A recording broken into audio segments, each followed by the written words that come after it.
A big step now in the fight against lead in the city of Syracuse. The Common Council has approved nearly $75,000 in funding for Syracuse and CNS companies to become lead agents on an environmental impact study, all in an effort to pass new legislation to target lead in homes. News Channel 9's Jennifer Sanders explains how this move will help people who are living with lead.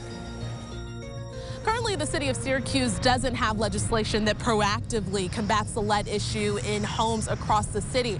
But with this new funding, that will all change, all in an effort to keep children and their families safe. We've written the lead ordinance to readdress how we deal with lead exposure in Syracuse.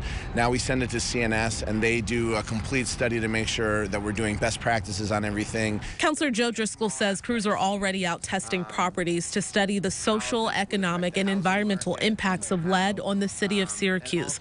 Once this is done, the full legislation will be shared with the public for comment. Currently, more than 11% of children have elevated levels of lead in their blood, which can lead to problems with brain development and behavior. Instead of just being reactive, instead of finding out a child has been poisoned, we'll actually go into the housing first and make sure that all the housing in the city of Syracuse is checked for lead before people move in. Nearly 90% of the housing stock in the city are homes containing some type of lead-related hazard.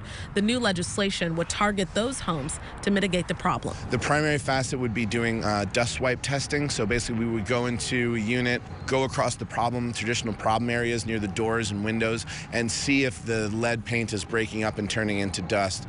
And if we detect the dust, then we know we've got a case of possible lead exposure on our hands, and then we address that properly. We put pressure on the landlord to address the problem, and a lot of times that can just be with maintenance. The public comment period would be in 6 to 9 months. The hope is this legislation would pass in 2020. In Syracuse, Jennifer Sanders, News Channel 9.